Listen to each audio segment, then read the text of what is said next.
Well, let's get to know a little bit more about the Green Wave ahead of Saturday's game. Bring in Maddy Hudak, sideline reporter on the radio broadcast crew. Maddy, welcome into Sons of UCF Live. Hey guys, thanks for having me. Learned a lot in 5 minutes when I hopped on earlier with whoever that last guy was. Well, we'll go to you now on film study. Can you start breaking down plays for us? What's the excitement level like? I will say also that UCF tight end Alec Holler earlier this week said that when UCF beat Tulane last year, that they saw in Tulane a team that would really have a good year. What's the enthusiasm like? Is there surprise over this start? It depends on who you ask. I mean, the players since spring camp have been preaching about the conference championship, and on its face, you look at a team that won 2 games last year and you think that sounds somewhat insane, but credit to that, I believe you said tight end who said that last year, because I think if you played Tulane last year, especially in the second stretch of that year when the defense really got it together more and just the offense was kind of broken and had a quite literally broken quarterback going. But, UCF, that was a 4-point loss. They managed to hang with Cincinnati with their third string quarterback with a broken finger on like the third play of the game. So I saw this turnaround more so by the fact that almost everyone stayed. I think that's, in a year where the transfer portal and NIL and conference realignment, there's so much in flux for almost every one of these starters to be the exact same as last year. I think that's really a testament to this program, and it should make kind of this less surprising to what you're seeing now. But just in Tulane history in general, this is really rare. Maddy, what's the feeling like for this game? I know there was maybe some hope College game day would show up. They obviously elected not to. I saw Tulane put out a really nice little mock video of a College game day experience. What's the fan reaction look like? What are you expecting in terms of a crowd on Saturday? I still expect there to be a really big crowd. I think, coming to Memphis, they saw a completely different experience at Yulman Stadium than they've really ever been able to see since this stadium was built, I believe, in 2014. The College game day thing was just kind of, okay, sure, let's go to Texas yet again. But the mantra for the Tulane team this year and their excitement, it's always been very, very tempered. And they keep preaching this 1-0 mantra that I don't know if it's totally understood fully. And it's really that week 4 Southern Miss loss where they know they came in kind of high on their horse after Kansas State. And they weren't really prepared for a team with a head coach that was the developer of Michael Pratt. And you really just saw that kind of be the difference maker. But ever since then, they've really shut out all of the noise. So as annoying as it was and as much of a snub as it was for, I think, a great story and a really interesting end to this conference, the way that they've kind of just focused on each game in front of them, I tend to think anything that might be a distraction, then if it's not there, then that's better. We know the big names in Tulane. We know Michael Pratt. We know Tyjae Spears. We know Watts. We know the defense has played well this year. But a lot of times in big games like this, it comes down to special teams. How has the special teams been this year? Is it a positive? Is it a negative? What do we need to watch out for?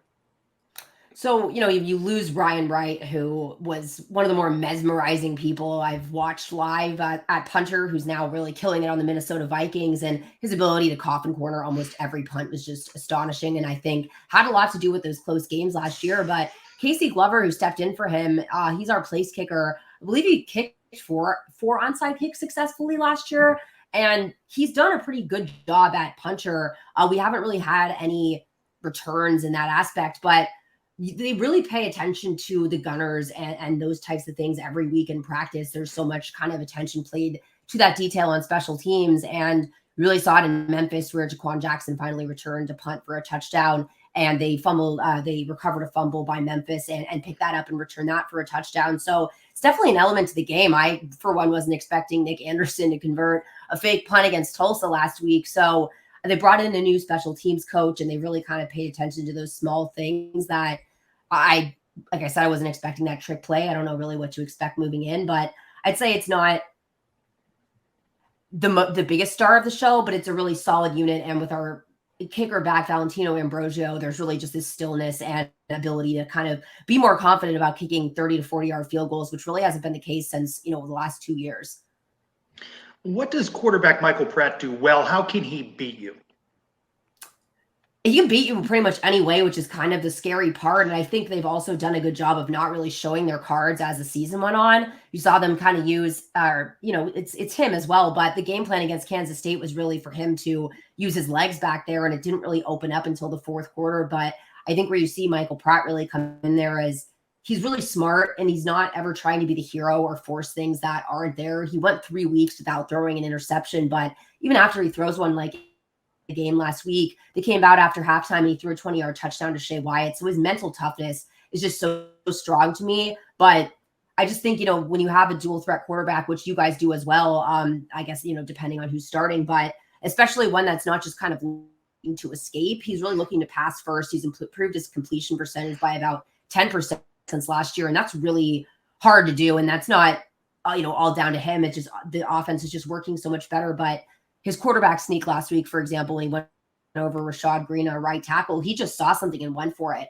And a lot of the keeps he had last week were just him seeing an opening and going for it. And it was so smooth that sometimes our guys in the press box hadn't even realized he handed it off. So it is a little scary because he's shown that he can beat you in the air, like against ECU. He's shown that he can beat you with his legs, and he started rolling out of the pocket more against Tulsa. So I, for one, am also curious to kind of see how they attack this week. I think that there will be more of an emphasis on the passing game. Maddy, obviously a lot of talk on the offense with the players Mike mentioned, but the Tulane's defense has actually been pretty solid this year as well. What is the strength of this defense? What are the things that they do really well?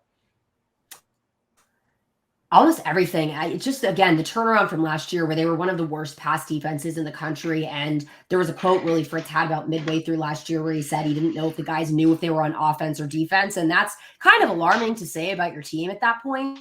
But this turnaround that they've had to be playing so much zone defense as well, which they were really bad at last year. It's all about these third quarter shutouts, really making those adjustments and just keeping plays in front of them, not getting too panicky, overreactive.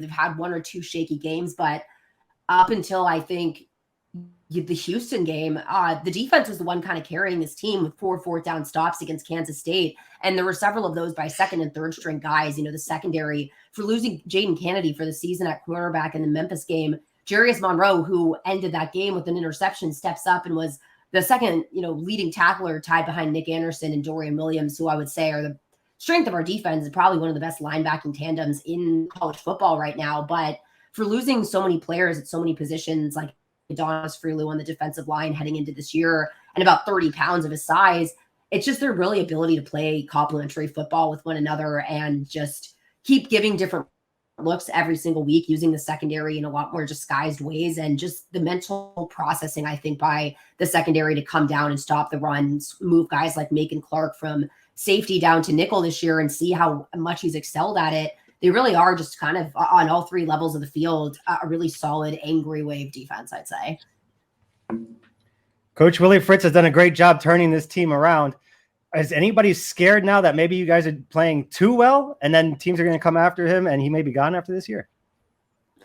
I mean, that's the talk that keeps getting talked around. And again, if you ask a player any question that does not have to do with the next week in front of them, and a coach for that matter, they will just respond with 1-0. And it can seem a little annoying, but I just don't think that's on any of their minds right now. This is really, the final stretch that I'm not sure, even though they're preaching conference championship. And like you guys were saying, I think between Cincinnati, UCF, and Tulane, these next few games are really just deciding who's going to take control of their destiny this season. And it's such a small stretch. There's so little margin thin error left that, if Tulane loses to UCF, they have to win out. And then there's a strong chance they're going to Florida for that conference championship game because you guys have the tiebreaker over Cincinnati. So with all of that going on right now, yeah, I think, coaches can get poached at any time. And I don't know if there's any reason one way or another to see it, but I think he certainly, if he wanted to make a jump to a much higher place, given himself a name for that. But I also think there's something to be said about him wanting to just really build this program here. And I don't think he feels that that's done yet. And even though they've accomplished so much this year, going 2-10 last year really shook them from, the staff to the players. And did all these years of consistent progress really mean something, or is this kind of the rule and not the exception? And I think you're showing them prove everyone wrong in that aspect, but I don't think that they're really done yet with this story. A lot of UCF fans go into this one. Maddy, what's your go-to place, a bar or a restaurant that you recommend fans try? Well, I mean, the Boot is right around the corner. It's really hard to say that you shouldn't go and just see what that's like. But honestly, anything down Maple Street, Bruno's Tavern is there as well. There's so much stuff around campus to really enjoy and a bunch of different cuisines. But tailgating, missed I was a Tulane alumni, so they built Yeoman my junior year and I was abroad, so I only went 1 year, and it really is a fun atmosphere around New Orleans. But recommend the Boot, I'd recommend the Palms, it's right there, and then really just anything on that Maple Street, which is a couple blocks up there. You can really find just a lot uptown. If you want a daiquiri, you can walk down to Carrollton and there's a daiquiri shop over there, along with Cooter Brown's, which has good bar food. So, I mean, honestly, if you Google whatever you're wanting to have in your phone in that area, it's probably, a 5-minute walk one way or the other. Camellia Grill is also really good, and it's right down there as well. All right, Maddy, maybe we'll talk again with you here in a couple of weeks with the AC Championship game in New Orleans, maybe in Orlando. We'll see how it plays out over the next couple of weeks. Maddy Hudak covers the Tulane Green Wave, sideline reporter on the radio broadcast. Thanks for being with us on Sons of UCF Live. Thanks for having me. And I am kind of hoping that it's Tulane and UCF battling this out in the end, because Cincinnati got enough last year. So good luck to you. We're in agreement on that, right? I like that. Yeah. I like that. Yes. Maddy, you have a score prediction? Oh man, 27-14 Tulane, and I just really came out of nowhere. 14. Yikes. 14. Well, all right. She's watched Jared. Maddy? That was really a thoughtless score prediction, just to be honest. But I think that both teams have a decent defense, and it would be surprising if this game got out of hand in the way Houston and SMU just decided to play basketball the other week. So Nobody can get out I of do hand. think like this might be a Houston. low-scoring game, one way or the other. That's fair. By comparison, anything's going to be a low-scoring game. Maddy, thanks for being with us. Thanks, guys.